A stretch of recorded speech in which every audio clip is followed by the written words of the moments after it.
பாஜக வளர வேண்டும் என்றால் தனித்து களம் காண வேண்டும் என அக்கட்சியின் மாநில தலைவர் அண்ணாமலை கூறி வரும் நிலையில் அதிமுகவுடன் கூட்டணியில்தான் இருக்கிறோம் என மத்திய உள்துறை அமைச்சர் அமித் ஷா நியூஸ் 18 தொலைக்காட்சிக்கு பிரத்யேக பேட்டி அளித்துள்ளார். அந்த கூண்டு இப்பொழுது திறக்கப்பட வேண்டும் என்று நம்புகிறேன். तो एआईएडीएमके के साथ कुछ गठबंधन रहेगा? हाँ, हमारा है ही अभी तो गठबंधन. அனைத்து இந்திய அண்ணா திராவிட பாரதிய ஜனதாவும் கூட்டணியில் தான் இடம்பெற்று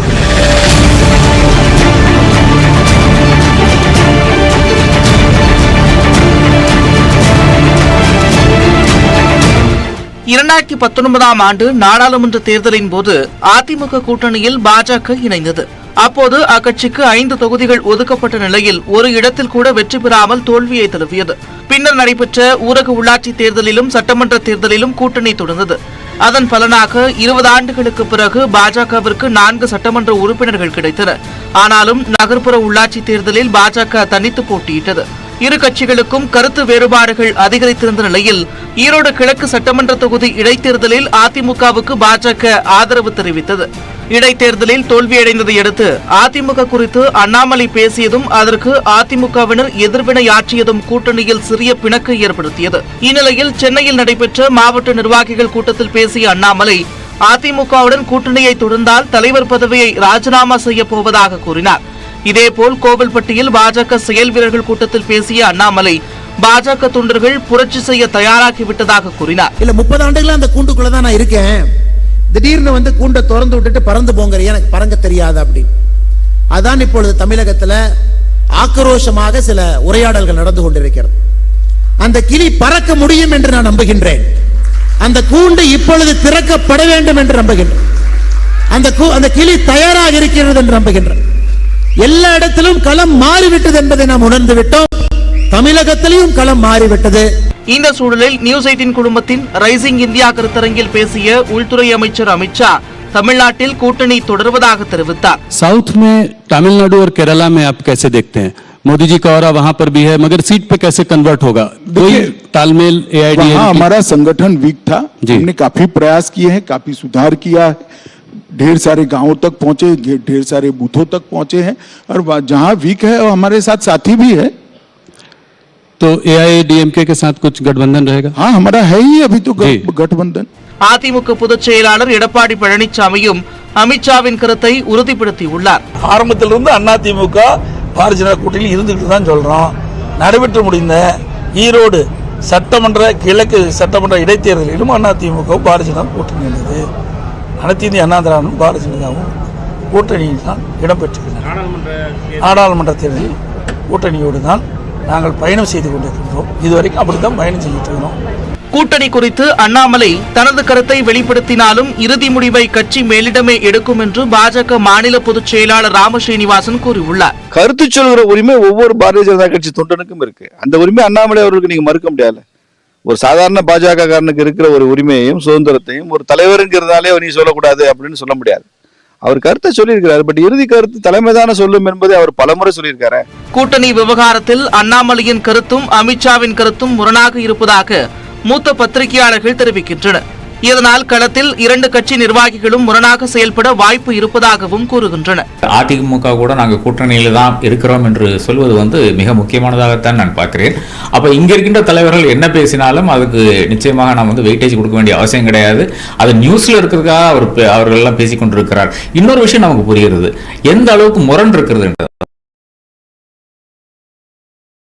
கம்யூனிகேஷன் இல்லை என்றும் நாம் இந்த ஒரு எக்ஸாம்பிளை வைத்து நிச்சயமாக இது முக்கியமான எக்ஸாம்பிள். ஏனென்றால் நீங்க இப்போ சாதாரண சின்ன விஷயங்கள் இருக்கும், ஒரு போஸ்டிங் போடுவாங்க, இல்லை என்றால் யாராச்சும் அகாமடேட் பண்ணணும்னு சொல்லிட்டு இங்க தலைவருக்கு பிடிக்காத நபர்களை டெல்லியில இருந்து ஏதோ ஒரு போஸ்டிங் போட்டு கொடுப்பாங்க. அது வேற விஷயம், அது தலைவருக்கு தெரியாம கூட இருக்கலாம், அதெல்லாம் பிரச்சனை கிடையாது. ஆனால் முக்கியமான ஒரு கொள்கை முடிவுல என்ன ஆகுதுன்னு பாத்தீங்கன்னா, ஆமா ரொம்ப முரணா இருக்கும்போது அண்ணாமலை ராஜினாமா செய்யறது தான் அவருக்கு பெஸ்ட் நான் கருதுறேன். அதிமுக பாஜக கூட்டணி குறித்து பல நாட்களாக பல்வேறு கருத்துக்கள் நிலவி வந்த சூழலில் அந்த சர்ச்சைக்கு அமித்ஷாவும் எடப்பாடி பழனிசாமியும் தற்காலிகமாக முற்றுப்புள்ளி வைத்திருக்கின்றனர். நியூஸ் 18 தமிழ்நாடு செய்திகளுக்காக சுபாஷ் பிரபு. நியூஸ் 18 தொலைக்காட்சிக்கு பேட்டியளித்த உள்துறை அமைச்சர் அமித் ஷா அதிமுகவுடன் கூட்டணி என கூறியது பன்னீர்செல்வம் தரப்பைத்தான் என அவரது ஆதரவாளர் புகழேந்தி கூறியுள்ளார். அமித்ஷா அவர்கள் சொன்னது மிக தெளிவாக நீங்கள் எடுத்துக்கொள்ளுங்கள். அது அண்ணன் ஓபிஎஸ் தலைமையிலேதான் இருக்கின்ற அனைத்து இந்திய அண்ணா திராவிட முன்னேற்ற கழகத்திற்கு ஆதரவாகத்தான் சொல்லி இருக்கிறார் என்பதிலே எந்த மாற்று கருத்தும் வேண்டாம். அண்ணாமலை அப்ப இருந்துதான் வாழ்த்து சொல்லிட்டே இருக்காரு. இங்கேயே வந்து நின்றுட்டு மீண்டும் வரணும் அப்படின்னு ஓபிஎஸ் அண்ணனுக்கும் சொல்றாரு, அங்க வாழ்த்து சொல்றாரு. இந்த வாழ்த்து நிலையற்ற ஒன்று என்பது உங்களுக்கு நன்றாகவே தெரியும். திராவிட முன்னேற்ற கழகத்தோடு இருக்கின்ற கட்சிகளை தவிர்த்து ஏதாவது கூட்டணிக்கு வருமையானால் அண்ணன் ஓபிஎஸ் தலைமையேற்று வருமே தவிர இவர் செய்த துரோகங்களை எல்லாம் மனதிலே நிறுத்திக் கொண்டு வரமாட்டார்கள். என்னை பொறுத்தவரை பழனிசாமியை மத்தியில் இருக்கின்ற பாரதிய ஜனதா கட்சி நம்பாது. வைக்கம் போராட்ட நூற்றாண்டு விழா தமிழ்நாடு அரசு சார்பில் ஓராண்டு முழுவதும் கொண்டாடப்படும் என சட்டப்பேரவையில் முதலமைச்சர் மு க ஸ்டாலின் அறிவித்துள்ளார். கேரளாவின் கோட்டயம் மாவட்டத்தில் உள்ள வைக்கத்தில் மகாதேவர் கோவிலை சுற்றி உள்ள தெருக்களில் தாழ்த்தப்பட்டோராக கருதப்பட்டவர்கள் நடக்கவே தடை விதிக்கப்பட்டிருந்தது. தீண்டாமையோடு சேர்ந்த இந்த நெருங்காமைக்கு எதிராக 1924ஆம் ஆண்டு மார்ச் மாதம் 30ஆம் தேதி முதன்முறையாக காங்கிரஸ் சார்பில் போராட்டம் வெடித்தது. யாரெல்லாம் தெருவில் நுழைய தடை விதிக்கப்பட்டதோ அவர்களையெல்லாம் அழைத்துக் கொண்டு பேரணி செல்ல முயன்றனர் போராட்டக்காரர்கள். அப்போதைய தமிழ்நாட்டு காங்கிரஸ் தலைவராக இருந்த பெரியாரும் பங்கேற்ற நிலையில் கைது செய்யப்பட்டு கடுங்காவல் சிறை தண்டனை விதிக்கப்பட்டார். தொடர்ந்து பலகட்ட போராட்டங்களுக்கு பிறகு கிழக்கு தெருவை தவிர கோவிலை சுற்றிய பிற தெருக்கள் திறந்துவிடப்பட்டன. இதையடுத்து போராட்டம் முடிவுக்கு வந்ததாக அறிவிக்கப்பட்டு வெற்றி விழா கொண்டாடப்பட்டது.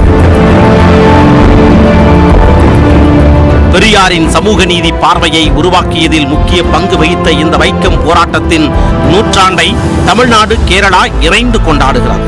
இதுகுறித்து சட்டப்பேரவையில் 110 விதியின் கீழ் அறிவிப்பு வெளியிட்ட முதலமைச்சர் மு க ஸ்டாலின், வைக்கம் போராட்டம் தொடங்கிய நூற்றாண்டின் தொடக்க நாள் வரலாற்றின் முக்கியமான நாள் என்று கூறினார். இந்தியாவில் நடந்த கோவில் நுழைவு போராட்டங்கள் அனைத்திற்கு முன்னோடியாக திகழ்ந்தது வைக்கம் போராட்டம் என்றும், ஒடுக்கப்பட்டவர்கள் சமத்துவ உரிமையை பெறுவதில் முதற்படியாக அமைந்தது என்றும் முதலமைச்சர் கூறினார். 1.5 ஆண்டுகளுக்கு மேல் நடந்த வைக்கம் போராட்டம் வெற்றி பெற காரணமாக இருந்த பெரியாரை போற்றும் விதமாக வரலாற்று சிறப்புமிக்க அறிவிப்பை வெளியிடுவதாக குறிப்பிட்டார்.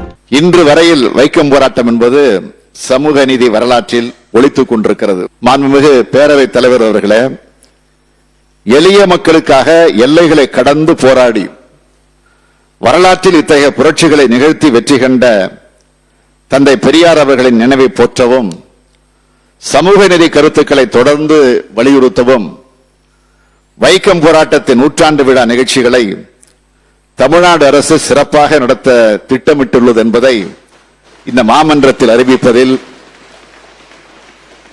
உண்மையிலே நான் மற்றற்ற மகிழ்ச்சி அடைகிறேன்.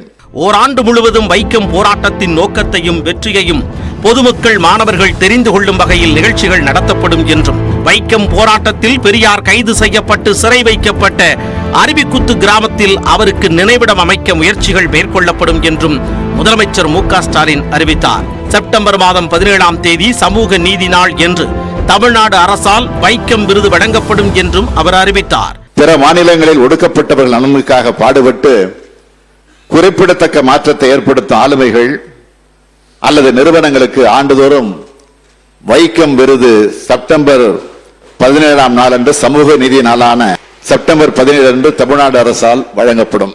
வைக்கம் போராட்டத்தின் நூற்றாண்டு விழா ஓராண்டு முழுவதும் சிறப்பாக கொண்டாடப்படும் என்று முதலமைச்சர் அறிவித்திருப்பதற்கு அதிமுக, பாஜக, காங்கிரஸ், பாமக உள்ளிட்ட கட்சிகள் வரவேற்பு தெரிவித்துள்ளன. திராவிட இயக்கத்தினுடைய தலைக்காவிரியாக விளங்கிய, வரலாற்றுக்குரிய திராவிட தந்தையாக விளங்கிக் கொண்டிருக்கின்ற நம்முடைய தந்தை பெரியார் அவர்கள் மொழி கடந்து, மாநிலம் கடந்து சமூக நீதிக்காக அவர் நடத்திய வைக்கம் போராட்டத்தை இங்கு வரலாற்று நிகழ்வாக நமது முதலமைச்சர் அவர்கள் எடுத்துச் சொல்லி அதை ஓராண்டு நிகழ்வாக நடத்திட வேண்டும் என்ற நம்முடைய உணர்வுகளை இங்கே வெளிப்படுத்தி இருக்கிறார்கள். என்னை போன்றவர்கள் எல்லாம் கூட இந்த மன்றத்தில் இப்படியெல்லாம் வந்து அமர்வதற்கு உறுதுணையாக இருந்தவர் தந்தை பெரியார் என்பதை எண்ணி வைக்கம் போராட்டத்தை அவர் நடத்தி தாழ்த்தப்பட்ட மக்களுக்கெல்லாம் ஒரு முன்னேற்றத்தை இந்த சமுதாயத்துக்கு கொண்டு வர வேண்டும் என்று பாடுபட்டார்கள். மாண்பு முதலமைச்சர் அவர்கள் கலந்து கொள்ள இருக்கிற எல்லா நிகழ்ச்சிகளுக்கும், அவர்கள் ஏற்பாடு செய்கிற எல்லா நிகழ்ச்சிகளுக்கும் என்னுடைய வாழ்த்துக்களை தெரிவிப்பதோடு, இன்று ஸ்ரீராம நவமி, ராமர் பிறந்த தினம் என்பதையும் இந்த நேரத்திலே பதிவு செய்து அமர்கிறேன். நம்முடைய மாண்பு முதலமைச்சர் அவர்கள் உண்மையான வரலாற்றை இந்த அவையிலே பதிவு செய்திருக்கிறார். வரலாறு தான் என்பதை மீண்டும் நினைவுபடுத்தியிருக்கிறார். வைக்கம் போராட்டம் தொடர்பான அறிவிப்பை வரவேற்று பேசிய முன்னாள் முதலமைச்சர் OPS எந்த இடத்திலும் அதிமுக பெயரை குறிப்பிடாமலேயே பேசி அமர்ந்தார். அம்மா உணவகங்கள் மூடப்படாது என சட்டப்பேரவையில் நகராட்சி நிர்வாகத்துறை அமைச்சர் KN நேரு தெரிவித்துள்ளார். நகராட்சி நிர்வாகத்துறை மானிய கோரிக்கை மீதான விவாதத்தில் பங்கேற்று பேசிய அதிமுக உறுப்பினர் SP வேலுமணி அம்மா உணவகங்களுக்கான நிதி மற்றும் உணவின் தரம் குறித்து கேள்வி எழுப்பினார். அதற்கு பதிலளித்த அமைச்சர் KN நேரு அம்மா உணவகங்கள் மூடப்படாது என அரசு ஏற்கனவே கூறியுள்ளதாக தெரிவித்தார். அப்போது குறுக்கிட்டு பேசிய எதிர்க்கட்சித் தலைவர் எடப்பாடி பழனிசாமி அம்மா உணவகங்களில் தரமான உணவு வழங்கப்படுவதில்லை என குற்றம் சாட்டினார். இதற்கு பதிலளித்த முதலமைச்சர் மு க ஸ்டாலின் எங்கே தரமற்ற உணவு வழங்கப்படுகிறது என ஆதாரத்துடன் புகார் அளித்தால் நடவடிக்கை எடுக்கப்படும் என்று தெரிவித்தார். அம்மா உணவகத்திற்கான நிதி ஒதுக்கீடு குறைக்கப்படவில்லை என்றும் இந்த ஆண்டு 2 மடங்கு நிதி அளிக்கப்பட்டுள்ளதாகவும் அமைச்சர் KN நேரு தெரிவித்தார். நமக்கு நாமே திட்டத்திற்கு ரூபாய் 100 கோடி ஒதுக்கீடு செய்யப்படும் என்று அமைச்சர் ஐ பெரியசாமி தெரிவித்துள்ளார். 100 நாட்கள் வேலை திட்டத்திற்கான ஊதியம் 294 ரூபாயாக உயர்த்தி வழங்கப்படும் என சட்டப்பேரவையில் அமைச்சர் ஐ பெரியசாமி தெரிவித்துள்ளார். தமிழ்நாடு சட்டப்பேரவை கூட்டத்தொடர் நடைபெற்று வரும் நிலையில் வியாழனன்று ஊரக வளர்ச்சித்துறை மானிய கோரிக்கை மீதான விவாதம் நடைபெற்றது. அப்போது பேசிய அமைச்சர் ஐ பெரியசாமி 100 நாள் வேலை திட்டத்தில் ஊதிய உயர்வு வழங்கப்பட்டுள்ளதாகவும் அதன்படி தமிழ்நாட்டில் ஏப்ரல் 2ஆம் தேதி முதல் நாள் ஒன்றிற்கு 294 ரூபாய் ஊதியமாக வழங்கப்படும் என்றும் அறிவித்தார். இந்த திட்டத்தின் மூலமாக சில பணிகளை நாங்கள் மேற்கொள்ள இருக்கிறோம். குறிப்பாக இன்றைக்கு சம்பளத்தை சொன்னீங்க. சம்பளம் இனி வருகின்ற ஏப்ரல் 2ஆம் தேதியிலிருந்து 294 ரூபாய் வழங்கப் போகிறது என்பதை மகிழ்ச்சியோடு நான் தெரிவித்துக் கொள்ள விரும்புகின்றேன். நமக்கு நாமே திட்டத்திற்கு ரூபாய் 100 கோடி ஒதுக்கீடு செய்யப்படும் எனவும் அமைச்சர் ஐ பெரியசாமி அறிவித்தார். திமுக ஆட்சியின் 2 ஆண்டுகளில் பிரதமர் வீடு கட்டும் திட்டத்தில் 2.16 லட்சம் வீடுகள் கட்டப்பட்டுள்ளதாகவும் அமைச்சர் தெரிவித்தார். நெல்லை மாவட்டத்தில் விசாரணை கைதிகளின் பற்களை பிடுங்கி சித்திரவதை செய்ததாக விழுந்த குற்றச்சாட்டில் பாதிக்கப்பட்ட ஒருவரிடம் 1 மணி நேரத்திற்கும் மேல் விசாரணை மேற்கொள்ளப்பட்டது. அம்பாசமுத்திரம் கோட்டத்தில் உதவி காவல் கண்காணிப்பாளராக பணியாற்றிய பல்பீர் சிங் சிறிய குற்றங்கள் புரிந்த நபர்களை கூட பற்களை பிடுங்கி கொடுமைப்படுத்தியதாக குற்றச்சாட்டு எழுந்தது. இது தொடர்பாக விசாரணை அதிகாரியாக சேரன்மாதேவி சார் ஆட்சியர் முகமது சபீர் ஆலம் நியமிக்கப்பட்டார். பல்பீர் சிங்கால் பாதிக்கப்பட்டதாக கூறப்பட்டவர்களில் லட்சுமி சங்கர், சுபாஷ், வெங்கடேஷ் ஆகிய 3 பேர் நேரில் ஆஜராகி விளக்கமளிக்க சம்மன் அனுப்பப்பட்டது. இதில் ஏஎஸ்பி தன்னை தாக்கவில்லை என லட்சுமி சங்கர் கூறிய நிலையில் சம்மன் அனுப்பப்படாத சூர்யா என்பவர் புதன்கிழமை ஆஜராகி கீழே விழுந்ததில் தனது பற்கள் உடைந்ததாக கூறினார். இந்நிலையில் 4ஆம் நாள் விசாரணையின் போது பாதிக்கப்பட்டவர்களின் தரப்பில் வெங்கடேஷ் என்பவர் சார் ஆட்சியர் முன்பு ஆஜரானார். 1 மணி நேரத்திற்கும் மேலாக அவர் அளித்த விளக்கங்கள் அனைத்தும் எழுத்துப்பூர்வமாக பதிவு செய்து கையெழுத்து பெறப்பட்டது. விசாரணைக்கு பின் வெளியே வந்த வெங்கடேஷ் செய்தியாளர்களின் கேள்விக்கு பதிலேதும் சொல்லாமல் அங்கிருந்து புறப்பட்டு சென்றார். இதனிடையே பாதிக்கப்பட்ட நபர்கள் நேரடியாக தனது அலுவலகம் வந்து எழுத்துப்பூர்வமாக மனுக்களை தாக்கல் செய்யலாம் என்று சார் ஆட்சியர் முகமது சபீர் ஆலம் தெரிவித்துள்ளார்.